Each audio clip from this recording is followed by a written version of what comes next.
They say betrayal cuts deepest when it comes from someone you trust. But trust isn't the word I'd use for what I gave Eric. I gave him everything. 15 years. 2 kids. A house we built from scratch. A version of myself that constantly shrank just to make him feel bigger. Eric was a rising star. The kind of man who loved the spotlight more than the people clapping beneath it. He worked in politics. A local senator, full of charm, ambition, and staged humility. And I was the polished wife who smiled at fundraisers, hosted brunches for donors, and stood by his side like a prop that nodded and didn't speak. Until I did. Until I found out the truth. It started with a missed call. Then 2. Then a late-night text on a locked phone he forgot to silence. I wasn't the type to snoop. I used to pride myself on that. But something felt wrong. Tangible. Like static in the air before a storm. So I checked. And what I found wasn't just infidelity, it was strategy. Photos. Deleted messages. Calendar invites to private briefings that happened in hotel suites. He wasn't just cheating. He was building another life, with a younger aide named Kayla. 27. Ambitious. Disposable. They had been together for almost a year. He called her his real piece. Said I was cold, controlling, ungrateful. And the worst part? He planned to leave me. But not until after his re-election. Because a divorce mid-campaign would tank the numbers. So I made a decision. I wouldn't scream. Wouldn't cry. Wouldn't confront. I would wait. I would smile. And I would ruin him exactly when the cameras were rolling. The night I found out, I didn't sleep. I lay in bed beside him, this man I had once loved with everything I had, and listened to him breathe. His face looked peaceful. Relaxed. Like betrayal cost him nothing. Like I was already gone, just another set piece in his political theater. The next morning I kissed him on the cheek. Told him he looked handsome in his suit. Watched him leave for another long day on the Hill. Then I got to work. First I gathered evidence. Not just texts. Everything. Screenshots. Travel receipts. Duplicate calendars. Security cam screenshots from the Capitol parking garage. I even pulled metadata from photos he thought he'd deleted. Then I backed it up. Twice. One folder labeled Kayla Files. The other, Insurance. I didn't plan to use it immediately. I was waiting for the stage to be just right. Eric's campaign was gaining momentum. He had framed himself as the family-first candidate. He used my image in every ad, me in soft pastels, holding his hand, standing behind him with a gentle smile. Behind every strong man is a stronger woman, the tagline said. They weren't wrong. Just not in the way they meant. The night of the gala, his big keynote, live-streamed statewide, I wore red. A color I knew he hated. Too aggressive, he once told me. Too loud for a senator's wife. Good. Let them hear me coming. The venue was packed. News crews. Donors. Lobbyists. His entire campaign team. Even our kids, sitting with my sister in the third row, dressed up like they were part of a perfect American postcard. I stood beside him backstage holding his hand. He squeezed mine like nothing was wrong. Like everything was his. He kissed my cheek and whispered, "Let's show them what leadership looks like." I smiled and whispered back, "Oh, we will." Then he walked out into the lights. Applause erupted. Cameras flashed. He waved like the emperor he believed himself to be. I waited. Waited for the moment in every one of his speeches where he said the line that made the crowd melt. I wouldn't be the man I am without the woman beside me, my rock, my reason, my wife. He always did it. Right before the closing applause. Right before the media declared him untouchable. And when the moment came, he looked right at me from the stage. Spotlight on both of us. My wife, ladies and gentlemen, the love of my life. People turned to look at me. Some even stood to clap. And that's when I stepped forward, took the mic from the podium, and said, "That's sweet, Eric, especially since your real piece is sitting 3 rows back, trying not to cry." The room froze. I turned to the audience and smiled.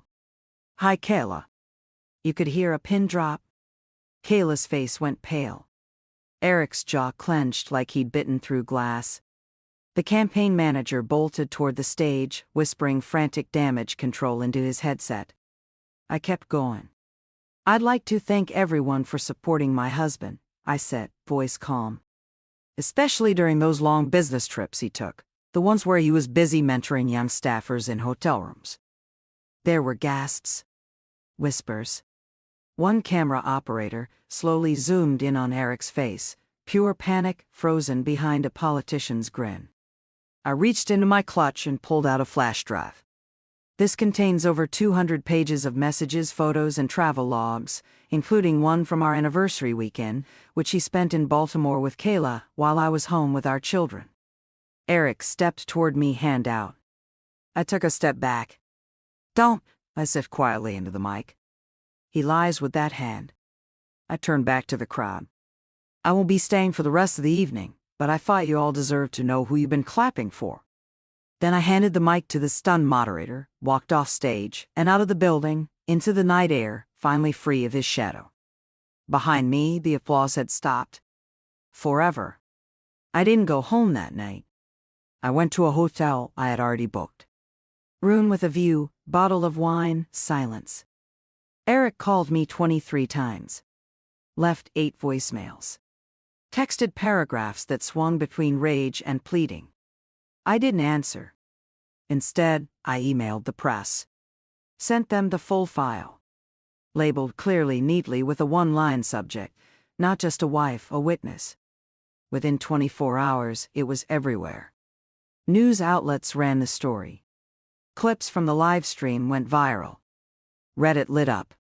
Twitter tore him apart. He used family as a brand. Another fraud in a suit. Shout out to the wife. That was legendary. Even people who didn't know me were calling it the mic drop of the year. Eric tried to spin it. Held a press conference alone. Apologized for personal failings. Blamed stress. Said we were working through a separation privately. But it was too late. The internet had seen the truth, raw and unedited. And the truth doesn't go quietly once it's been handed a microphone. His campaign manager resigned. Donors pulled out. The committee postponed his re-election bid indefinitely.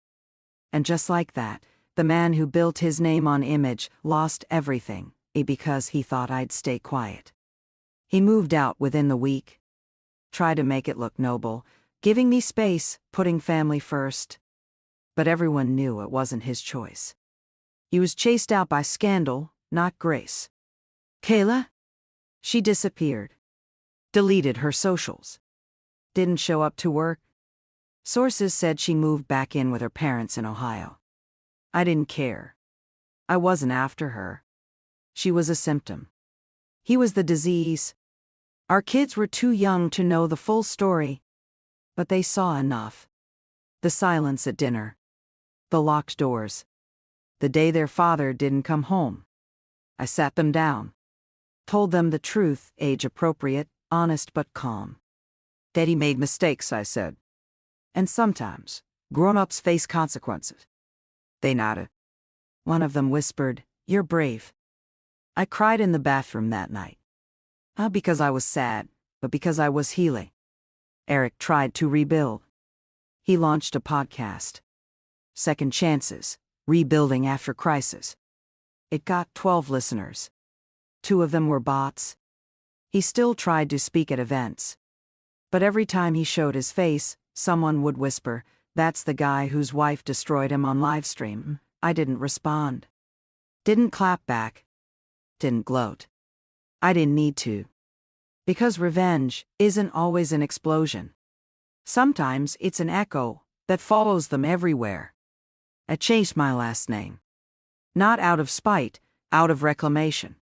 I wanted my own name back. The one I had before I became his accessory. Before every introduction was Eric's wife. Before I had to smile for photographers while wondering if he texted her that morning. I got a new apartment. A new job. New locks, new bedding, new energy. I started sleeping again.